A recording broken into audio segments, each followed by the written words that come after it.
We're going to take a second look at the fallout of the Rams' blockbuster trade for Myles Garrett. A potential assistant GM might spurn the Lakers, and a main player in the Clippers' salary cap scandal heads to the federal pen. Good morning. I'm James.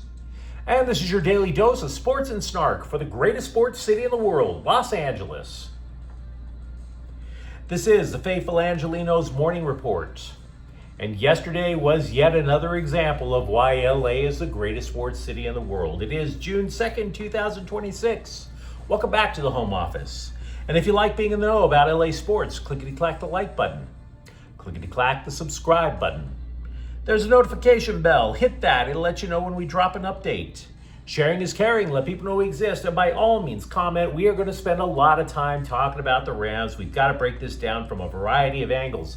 But before we get to that, a quick look at the scoreboard.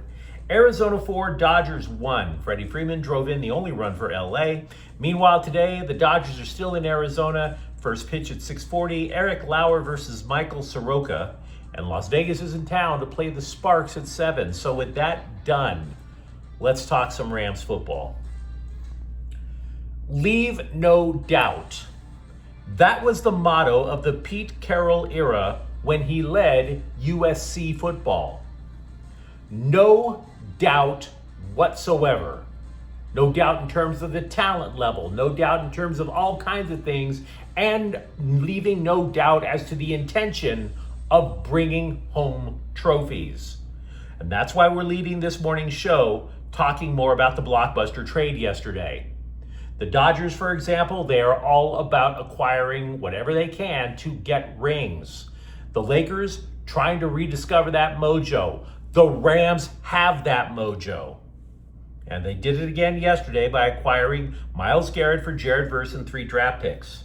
We dropped a breaking news clip yesterday, minutes after the Rams rattled the NFL landscape by adding a generational talent. But there are some scribes that are still questioning the wisdom of effing them picks. ESPN gave the Rams a C-, for example. Meanwhile, everybody else was like, are you stoned? It's Myles freaking Garrett. So what I want to do this morning is, among other things, give you an idea of why effing picks can be a good idea. Not a good idea for everybody, mind you. I mean, if you do a tremendous job of developing your draft picks, like Baltimore, like Kansas City, maybe you shouldn't F your picks. That's because they have proven methods, but the Rams have proven methods of their own. Quirky methods, but they do work. They don't go to the draft combine, for example. They don't believe a late first-round pick is as valuable as a high first-round pick. And it has mostly worked, those two attitudes. Now, how do we know? Aside from the Super Bowl ring that they got by trading a couple of firsts away for Jalen Ramsey, by trading a couple of future first-round picks away for Matthew Stafford, how do we know? Well, you take all the draft picks that the Rams just flushed away, but if you do not know what you are doing when you acquire those picks, you lose. Jacksonville got 2 first-rounders for Jalen Ramsey. Clavon Chasen, the Jags drafted him with one of them. He's now with his 3rd team.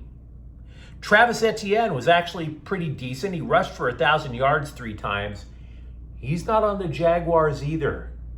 So what do the Jags have to show for trading away arguably one of the top 3 cornerbacks in the game at that time? Nothing. For that matter, the Lions, they take their extra first for trading away Matthew Stafford. Yeah, they like Jared Goff, who they got back, but they took those first-round picks and kept trading for more picks. Did it work? Sort of.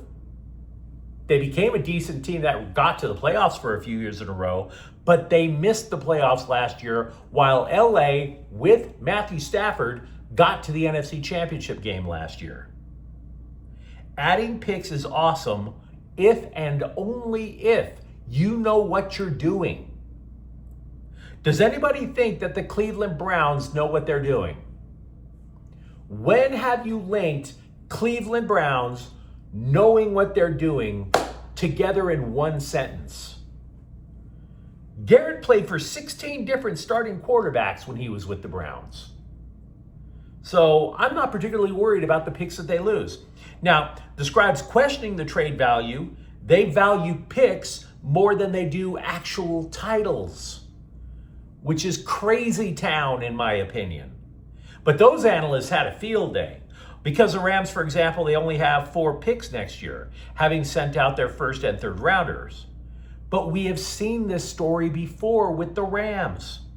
Understand what the Rams do when they don't see an elite talent available in trade.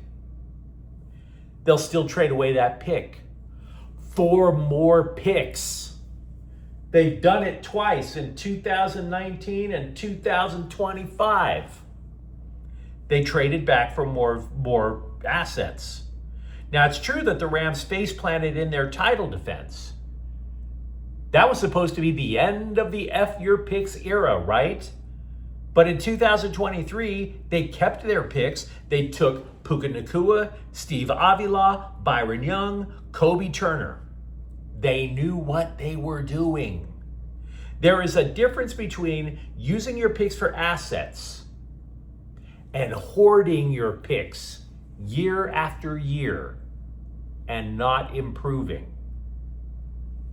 So yeah, okay, they lose some draft picks for a proven generational talent in his physical prime. Then, okay, a couple people asked me about the salary cap after the season, and I have an opinion that, frankly, some of you guys aren't going to like. It's an opinion. I don't have sources within the current Rams front office.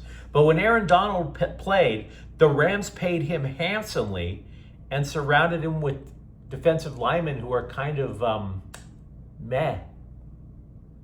Does anybody remember Ashawn Robinson?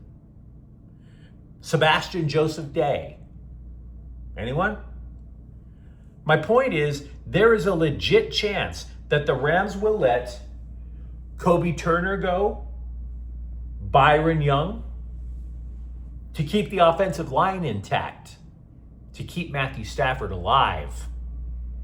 Be prepared for some very awkward cuts after this season in order to keep what the Rams would call foundational pieces. They did that before too, and it worked out for them.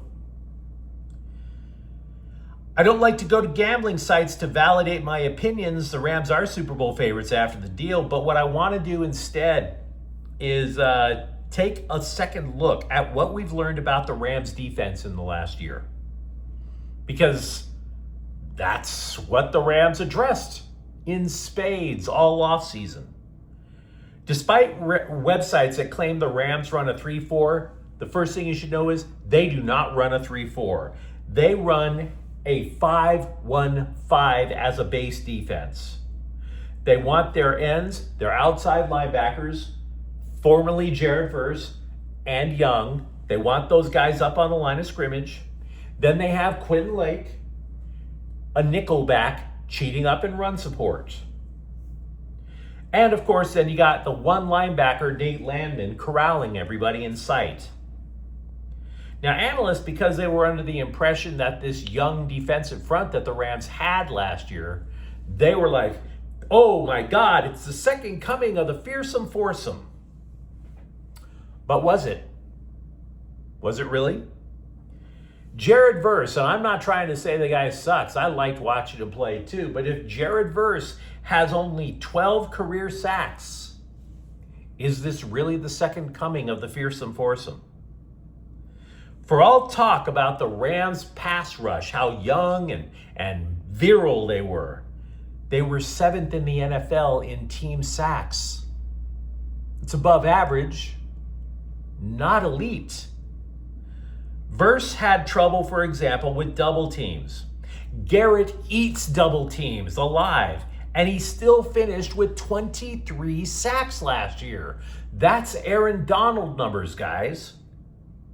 And by the way, with the whole thing about team sacks, Denver planted the quarterback 21 more times than the Rams did. So the Rams, could they pressure the quarterback? Yeah. Sack him? Not so much. And that turned out to be the difference against Seattle. If Verse and his boys up front did not get sacks, then what did the Rams do? Well, they would blitz. That in turn exposed their old corners. That is what led, again, to Seattle running the score up on them. That's what led to Carolina, of all teams, dropping lots of points on them.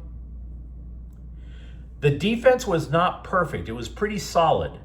And now they return all of their top players except for Verse. They have upgraded at edge with Garrett and at both cornerback positions.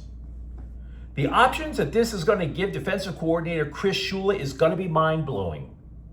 The Rams, oh my gosh, the Rams liked to stunt on the line. Why? Because we previously established that Jared Verse had trouble with double teams. So they would stunt with Jared Verse and Byron Young rushing to the inside. They no longer have to do stunts with Garrett.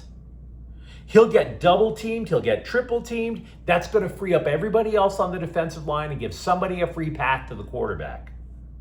The Rams also used to play a ton of zone because their corners could not compete with elite receivers. That's been handled with Trent McDuffie and Jalen Watson. So we've said it after the Super Bowl. The Rams had to be kicking themselves because if they could have only gotten to Sam Darnold, they would be the ones with the championship rings. Garrett is not just the top edge rusher in the game. He's not just in his physical prime. Pro Football Focus also graded him as the third best run stopper in the league. So you could see the Rams blitzing less often, stunting less often, playing press man coverage instead of soft zones more often. They can put a lot of faith in Myles Garrett. It is going to be improvement by leaps and bounds. So this brings us back to the thesis. Leave no doubt. The Rams could look at the NFC title game last year. They could have complained about the officiating. Some people did. We don't complain about officiating on this program. Check my receipts. Instead, the Rams looked over what happened and said, you know what? If that's the way you want to play it, we're going to build a damn juggernaut. And that's exactly what they did. An MVP quarterback, the highest scoring offense in the league, a two-time defensive player of the league, two-time defensive player of the year. I defy anybody to look at that roster and tell me one that's better. With the exception of a season-ending injury to Stafford, I dare you to tell me a better roster out there. I'm not trying to claim the Rams will go undefeated. I challenge you to name a better roster. And if you're a Rams fan, let me know what you think in the comments thread. Mark Stein, a former ESPN NBA guy whose career has been built on trades that didn't happen, reports the Sixers are likely to retain Vice President of Player Personnel Prosper Karangwa, who was allegedly being courted by the Lakers as an assistant general manager. The Lakers want to hire an assistant for Rob Pelinka for talent evaluation, the draft room, stuff like that. Frankly, let's be real, time's a wasted. The draft comes only a week after the end of the NBA Finals. The co-founder of an environmental finance company that was allegedly used to launder money from the Clippers to Kawhi Leonard was sentenced to 14 years in the federal pen Monday. Joseph Sandberg pleaded guilty in a fraud case. His company, which was given the hoity-toity name of Aspiration, lies at the heart of an NBA investigation that is trying to determine if Clippers owner Steve Ballmer invested in the company, which in turn would pay money to Leonard for nothing. Now, it was allegedly for promoting the company, only Leonard didn't promote. The move was seen as a way to circumvent the salary cap. Now, how this sentencing with the feds affects the investigation, I have no idea. There are articles I wish would never happen. Tanner Scott's wife showed photos of posts on social media that were death threats her family got because the dude gave up 3 runs Saturday in a loss to Philly. Not last year, when Scott stunk up the joint pretty much all year. And I'm not saying he deserved death threats then either. But Saturday. And he's been pretty good this year so far. Multiple players have said that there has been an increase in threatening behavior to players. But here's the interesting thing. They don't think it's from Dodger fans. Well, maybe they're Dodger fans. They say it's related to an increase in sports gambling. So somebody puts money on Tanner Scott or the Dodgers. That happens. Rent comes due. All I can say is it doesn't get much grosser than that. And man, out of all the vices that I have, I'm glad gambling isn't one of them. I'll settle for lusting after my wife. But you let me know what you think in the comments thread. Talk to me about what you see with the Rams here and in the immediate future with Myles Garrett. For that matter, what are the Lakers going to do for talent evaluation with the draft coming in just a couple of weeks? And if you enjoyed this update, don't forget to subscribe to Faithful Angelenos. We're talking LA sports every single day. Thank you for watching. I'm James. We'll be back tomorrow. Faithful Angelenos is a Keon Cortel Queso production. Take care.